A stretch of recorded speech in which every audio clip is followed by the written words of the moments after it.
Hello বন্ধুরা, আমি জয়শ্রী। আমরা সবসময় বিষ্ণুর 10 অবতারের কথা শুনে এসেছি বা বিষ্ণুর অবতারগুলো সম্পর্কে আমরা সবাই জানি, কিন্তু শিবেরও যে অনেকগুলো অবতার আছে এবং শিবের অবতার সম্পর্কে আমরা অনেকেই অনেক কিছু জানি না। কিন্তু সনাতন ধর্মে এবং শিব পুরাণে বলা হয়েছে যে শিবের 19টি অবতার আছে, যদিও তারা বিষ্ণুর অবতারের মতো না। অর্থাৎ বিষ্ণুর অবতারকে আমরা যেরকমভাবে বলে থাকি যে বিষ্ণু স্বয়ং সেই রূপ ধারণ করে এই ধরাতলে অর্থাৎ এই পৃথিবীতে এসেছেন, শিবের ক্ষেত্রে কিন্তু সেখানটা কিন্তু একটু অন্যরকম। শিবের অবতাররা শিব সেখানে প্রকট হননি, শিব সেই রূপ ধারণ করে আসেননি ঠিকই, কিন্তু শিবের এই অবতারগুলি এই কারণেই এসছে যে মানুষকে অনেক কিছু শিক্ষাদান করার জন্য, এবং প্রতিটি অবতারের নিজস্ব কিছু কারণ ছিল, সেই জন্যই এরা এই ধরাতলে এসছে। তাহলে আজকে আমরা জানবো এই ব্লগ থেকে যে শিবের সেই 19টি অবতার সম্পর্কে এবং এনারা কারা এবং তাদের সম্পর্কে। তাহলে চলুন আমরা জানি যে শিবের এই 19টি অবতার শিব পুরাণ তথ্য থেকে যে এরা কারা এবং এদের কি কি বৈশিষ্ট্য। নন্দী ছাড়া শিবলিঙ্গ কখনোই সম্পূর্ণ হয় না। যে কোনো মন্দিরে চলে যান বা যেখানে যান, শিবের সাথে নন্দী সবসময়তেই থাকে। কিন্তু কে এই নন্দী আর কেন বা নন্দীকে শিবের এক অবতার বলা হয়, চলুন জানি। কৈলাসের দ্বারপাল তথা শিবের বাহন বৃষরূপ নন্দীও হলেন মহাদেবের একটি অবতার। একসময় সর্বজ্ঞ মহর্ষি শিলাদ মহাদেবকে নিজের পুত্র হিসেবে দাবি করেন। তখন মহাদেব তার এই ইচ্ছে পূরণে আশীর্বাদ দেন। কিছুদিন পর ঋষি জমিতে লাঙল দেওয়ার সময় তিনি ষাঁড়ের মুখমণ্ডল বিশিষ্ট এক চতুর্ভুজ পুত্র প্রাপ্ত হন। ইনি হচ্ছেন নন্দী মহারাজ। অশ্বত্থামা, এই অশ্বত্থামাও কিন্তু শিবের এক অবতার হিসেবে আমাদেরকে জানি। অশ্বত্থামা ছিল দ্রোণাচার্যের পুত্র। জন্মের সময় তিনি অশ্বের মতো চিৎকার করে কেঁদেছিলেন বলে তার নাম হয়েছিল অশ্বত্থামা। জন্মের সময় তিনি মাথায় এক অদ্ভুত মণি নিয়ে জন্মেছিল, আর এই মণির জন্যই তিনি খুব অনায়াসে ক্ষুধা বা রাগ বা কোনো কিছু ক্লেশ মানে কষ্ট সব কিছুকে তিনি জয় করতে পারতেন। আর এই অশ্বত্থামা তিনি কিন্তু বীর যোদ্ধা ছিলেন ঠিকই, কিন্তু মনুষ্যত্বহীন একটি মানুষ ছিলেন। কুরুক্ষেত্রের যুদ্ধে দ্রৌপদীর পুত্রদের এবং উত্তরার গর্ভস্থ যে পুত্র ছিলেন তাকে তিনি হত্যা করেছিলেন। সেজন্যই কৃষ্ণের অভিশাপে অশ্বত্থামা অমৃত লাভ করে এবং তার মাথার মণি কিন্তু কৃষ্ণ কেড়ে নেয়। কৃষ্ণ তার মাথার মণি কেড়ে নিয়ে তাকে অভিশাপ দিয়েছিল অমৃত, অর্থাৎ কিনা তিনি আজও অশ্বত্থামা এই পৃথিবীতে বেঁচে আছে বলেই ধরা হয় এবং বলা হয় যে অনেকেই অশ্বত্থামাকে অনেক জায়গায় অনেক রকমভাবে দেখে থেকেছেন। ঋষি দুর্বাসা, এই ঋষি দুর্বাসাকেও শিবের এক অবতার বলা হয়ে থাকে। দুর্বাসা ঋষি এবং রাগ এরা হচ্ছে সমর্থক শব্দ। একসময় বলা হয় যে শিব পুরাণের যে ব্রহ্মার সঙ্গে শিবের একটি ঝামেলা হওয়াতে শিব প্রচণ্ডভাবে ক্ষিপ্ত হয়ে যায়। তিনি এতটাই ক্ষিপ্ত হয়ে যান যে পার্বতী রীতিমতো ভয় পান এবং তিনি বলেন যদি শিবের এইরকম রাগ থাকে তাহলে তাকে সামলানো খুব মুশকিল।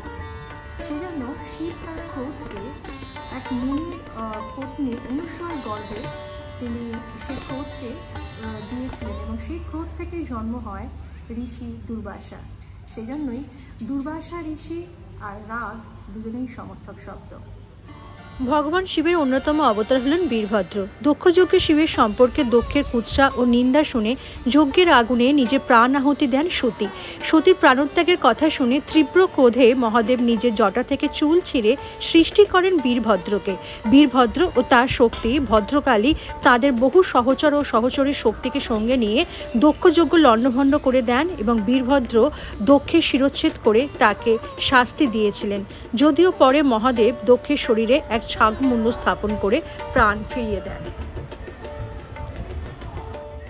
কাল ভৈরব, শিবের আরেকটি রূপ হচ্ছে এই কাল ভৈরব।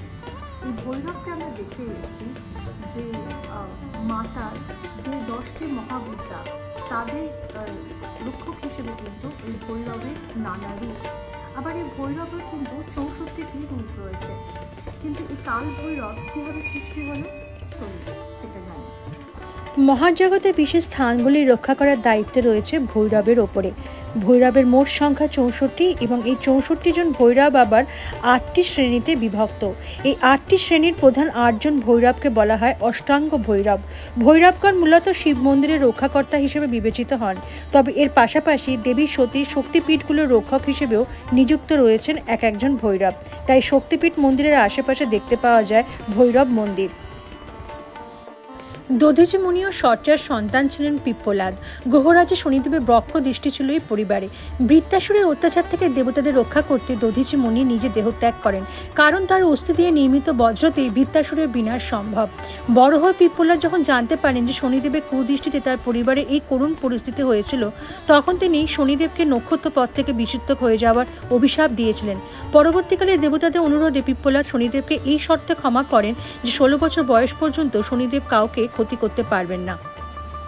সে কারণে দেবাদিদেব মহাদেবের পিপ্পলাদ অবতারে ধ্যান করলে শনিদেবের প্রকোপ থেকে রক্ষা পাওয়া যায়।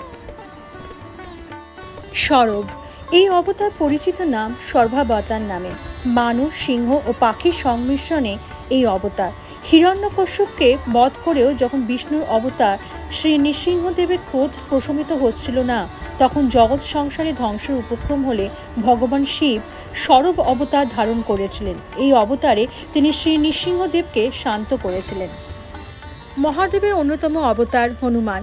পবনদেবের আশীর্বাদে মাতা অঞ্জনী আর পিতা কেশরের ঐরসে জন্ম হয়েছিল হনুমানের। ভগবান শিবের বাহন নন্দীদেব রাবণকে অভিশাপ দিয়েছিলেন নর এবং বানর রাবণের ধ্বংসের কারণ হবে। তাই হনুমান নামে ভগবান শিব পশুকুলে আবির্ভূত হন রাবণের বিনাশ করার জন্য। চিরঞ্জীবী হনুমানের বীরত্ব এবং প্রভুভক্তির কথা রয়েছে রামায়ণ ও মহাভারতের ছত্রে ছত্রে।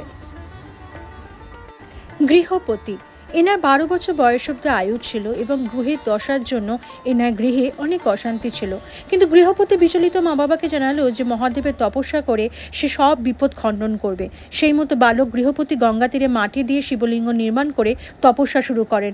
এইভাবেই মহাদেবের কৃপা লাভ করে নিজের গৃহদোষ ও পিতামাতার সব দুর্ভাগ্য দূর করেছিলেন গৃহপতি। পরবর্তীকালে তাঁর নির্মিত গঙ্গা তীরে সেই শিবলিঙ্গের নাম করা হয় অগ্নিশ্বর শিবলিঙ্গ। শ্রী বিষ্ণু মাতা লক্ষ্মীকে বিয়ে করলে পরে অনেক সুন্দরী কন্যারা ঈর্ষান্বিত হয়ে পড়ে এবং তারা শ্রী বিষ্ণুর উপাসনা করে তার কাছ থেকে সন্তান প্রাপ্ত করার জন্য, এবং শ্রী বিষ্ণু তাদের সবরকার তপস্যার ব্রতী হন এবং শ্রী বিষ্ণু তাদের মনোবাঞ্ছা পূরণ করে এবং তাদের প্রত্যেককে সন্তান দান করেন। কিন্তু বিষ্ণুর সেই সন্তানগণের কারণে সৃষ্টির বিনাশ হওয়ার সম্ভাবনা দেখা দিলে ব্রহ্মার অনুরোধে ভগবান শিব একটি ষাঁড়ের রূপ ধারণ করে শ্রী বিষ্ণুর সেই সন্তানদের বধ করেন। ভগবান শিবের ষাঁড় রূপী অবতারের নামই ছিল ঋষভ অবতার। এছাড়াও শিবের অন্যান্য অবতারগুলো হলো যথাক্রমে কৃষ্ণ দর্শন, ভিক্ষুচার্য, সুরেশ্বর, কিরাত, ব্রহ্মচারী অবতার, সুরানর্তক বা নটরাজ অবতার, যক্ষেশ্বর এবং অবধৃত অবতার।